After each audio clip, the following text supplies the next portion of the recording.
Hello, everyone, and welcome to another episode of the Wise Decision Maker Show, where we help you make the wisest and most profitable decisions. And today we'll talk about the wisest and most profitable decisions about preserving and cultivating social capital in hybrid work. Hybrid work refers to both remote work that's full-time, so not a traditional office-centric model, or maybe people coming in 1 day a week, 2 days a week flexibly. The key focus is on flexibility with a hybrid first model where teams, not the top level management, decide what works best for each team. And then again, that might be fully remote, that might be 1 day a week, that might be 2 days a week. It all depends on the amount of collaboration the teams do. We have extensive research showing that people are most productive in their tasks at home, something like 9% on average, higher productivity when they work at home, especially in your individual tasks. You get even more than 9% productivity in your individual tasks. Collaborative tasks are more of a wash. For some people, they're better done in the office, for some at home. Some types of collaborative tasks are better done in the office, sometimes they're at home. So the only reason for people to come into the office is for people to do collaborative tasks. And again, that depends on the team.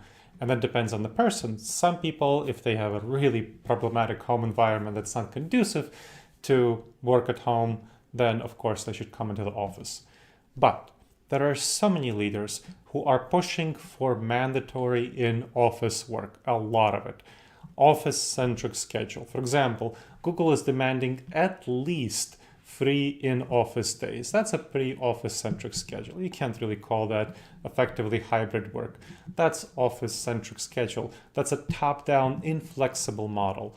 Apple is pushing for the same thing.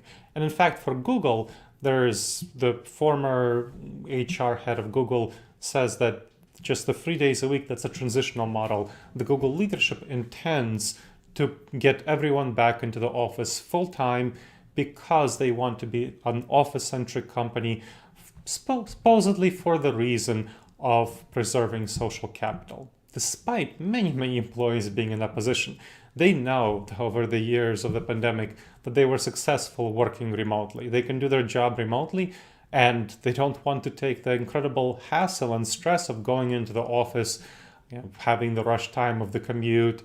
That is pretty stressful and takes a lot of time away from your day and adds a lot of stress, and not to mention the environmental impact. So a lot of employees are threatening to leave, and some have already left because of Google's mandates. Google claims it wants to preserve social capital, the connection between people, the trust, which of course doesn't sound very trusting if you're forcing people to come to the office and then they don't like it, and that counters the idea of preserving social capital, where people are threatening to leave and a number are leaving.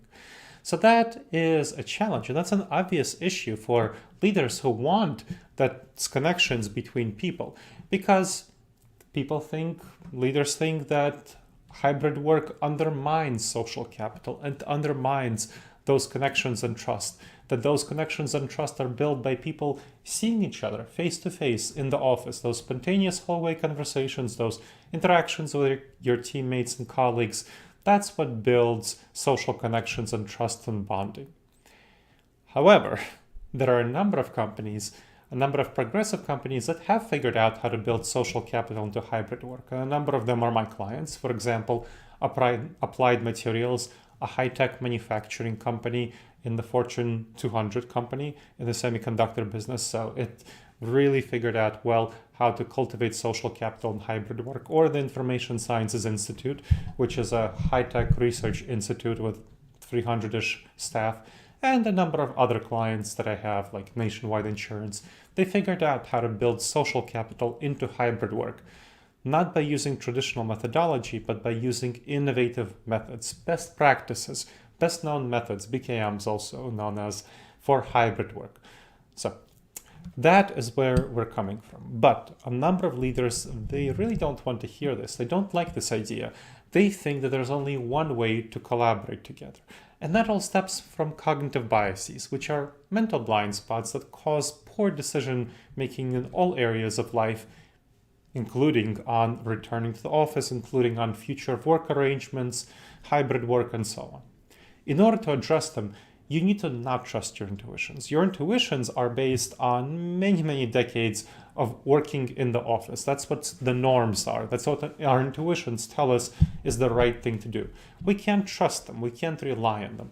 So you need to rely on research-based best practices instead of your intuitions. What worked at other companies will work for you. And even though many people don't believe it, you need to not trust your intuitions. You need to adopt best practices. And you'll find out that you'll get the social connections you want, the engagement you want, the retention you want, and the productivity you want. And so that hybrid first work culture is what you really need to adopt. Now, the specific cognitive biases involved here, there are two cognitive biases I want to talk about. One is called functional fixedness. Functional fixedness. When you have a hammer, everything looks like a nail.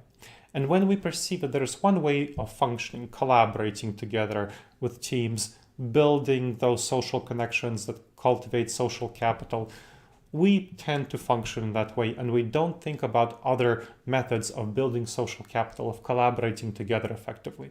Even when new situations like this major disruption caused by the pandemic call for different approaches. A problem with companies, organizations, leaders adopting new approaches is called the not invented here syndrome. Not invented here syndrome. It's about the fact that when you have a best practice that's not invented here, many people don't want to hear about it. They think, well, it's not invented here, therefore it's not going to apply here. It's something different, it's not applicable. That is a big, big problem because best practices, people are people everywhere. Best practices developed elsewhere that do build social capital and productivity, they can be adopted in your company. And you want to try them out and adapt them to your needs rather than saying, well, it'll never work here. There are two major ways of building social capital that I want to talk about. One is about collaborating together, kind of like you would in a shared cubicle space. Another is for social bonding, something you can use to replace things like happy hours. Zoom happy hours don't do it. We'll not talk about that. That's not the technique. But first, collaborating together. Virtual coworking is the technique I want to share about. That, again, replicates the shared cubicle space experience. What happens is that the entire team, every day that you're not in the office, you want to start this by trying it once a week and then building it up to every day that you're not coming into the office. So a hybrid team that goes into the office 1 day a week will eventually be doing this 4 days a week. So for about an hour or two if it works for you, but at least an hour, each team goes on a live video conference call.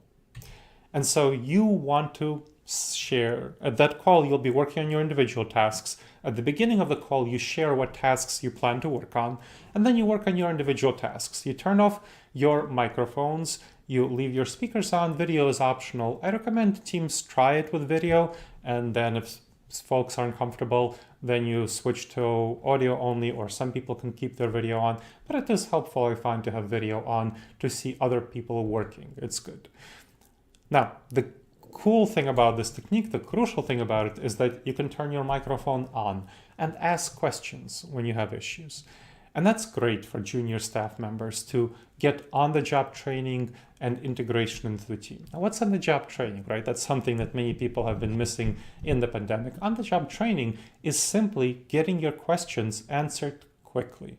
Getting your questions answered quickly in the moment by your teammates. And that's great. On this way, with virtual coworking, you have a question, you can get it answered right away by a teammate, and they can even show you how to do it with screen sharing. That's great. So something in the computer, that's easy enough, right? So this is a great technique for junior staff members especially, and it can help your whole team to work on problem solving together. So if one person can't answer the question, other people can jump in and problem solve together. It's a very good technique. At the end of the time, everyone shares what they accomplished and you go off on the call. This is very helpful for getting yourself motivated as well, because you know that you're working alongside your teammates on a variety of tasks. People have found that highly motivating. Next, team bonding. Again, Zoom happy hours have been shown to not work. You don't want to do that. There's much more effective techniques that are native to actually virtual interactions to remote interactions that work very well for building team bonds. And the virtual water cooler is one such highly effective technique. It replicates bonding around the water cooler, around the break room, and what it involves is a daily update. So you form a digital space for personal conversations, for example, a Slack channel or a Microsoft Teams channel or a Trello card. And then you want to start each day by everyone sharing a personal life update.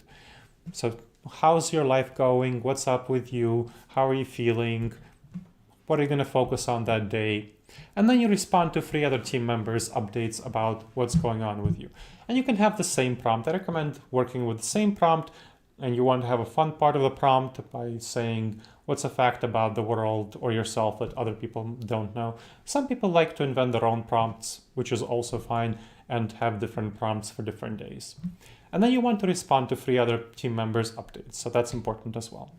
That really boosts team collaboration and belonging, helps people bond together. So it creates also that personal life, knowing each other as a human being, social capital aspects. Now, all of this shows that hybrid and remote work can really boost social capital. Organizations like Google and Apple only lose social capital when they try to shoehorn hybrid and remote work into traditional office-centric methods of collaboration, which is what, unfortunately, too many companies are doing, and they are not adopting best practices for hybrid and remote work. And so leaders end up blaming hybrid work for the loss of social capital and saying, well, we need to go back to the office because we're losing social capital, instead of figuring out actual best practices for doing hybrid work. All right, everyone, this has been another episode of the Wise Decision Maker Show. My name is Dr. Gleb Tsipursky. I'm the CEO of Disaster Avoidance Experts, and I hope you will subscribe to this show if you haven't yet, and please review it on wherever you heard it. We have a video cast and a podcast, so if it's on YouTube, iTunes, check it out, and the show notes contain much more information about this episode. I hope to see you on the next episode of the Wise Decision Maker Show, and in the meantime, the wisest and most profitable decisions to you, my friends.